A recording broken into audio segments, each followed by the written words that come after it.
सोबत तसं झालंय, असं कुठल्याही महिलेसोबत तसं होऊ नये आणि ते हॉस्पिटल धर्मादायी व्हायला हवं। डॉक्टर घैसास जे आहेत त्यांनी जो हा निष्काळजीपणा दाखवलाय आणि रुग्णालय प्रशासनाने, माझी विनंती आहे साहेबांना की त्यांनी आम्हाला न्याय मिळवून द्यावा आणि ते नक्कीच देतील।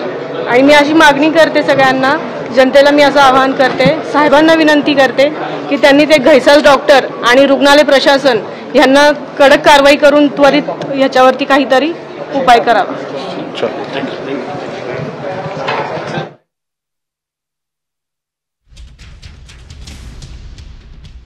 काय वाटतं, काय नेमकं कारण असावं?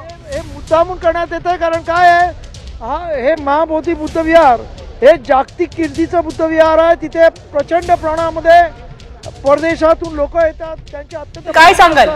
आणि त्या भावनांबरोबर खेळलं जात आहे आणि तिथे अनेक प्रकारचे नितीन, नक्की काय सांगाल? आपल्या पुण्यामध्ये गर्भवतीच्या मृत्यू प्रकरणी लहुजी सेना आक्रमक झाली आहे, आताचे काय अपडेट्स आहेत?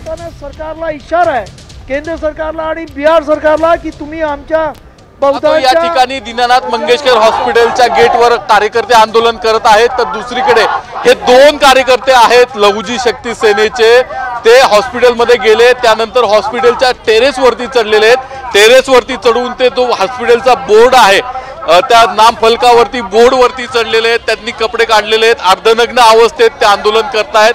त्यांच्या डोक्यावरती लहुजी शक्ती सेनेची टोपी आहे, गळ्यात त्यांचे बॅच आहेत, पंच आहेत त्यांच्या संघटनेचे, आणि तिथून ते आंदोलन करतायत, घोषणाबाजी करतायत। हॉस्पिटल प्रशासनावर कारवाई व्हावी, गुन्हा दाखल व्हावा अशी त्यांची मागणी आहे। त्या ठिकाणी हॉस्पिटलचे लोक असतील, त्याचबरोबर पोलीस असेल, ते टेरेसवर पोहोचलेले आहेत आणि त्या कार्यकर्त्यांची बोलत आहेत। या दोन कार्यकर्त्यांची पोलिसांचं हॉस्पिटल प्रशासनाचं बोलणं चालू आहे, त्यांना खाली उतरण्याची विनंती केलेली जात आहे, मात्र ते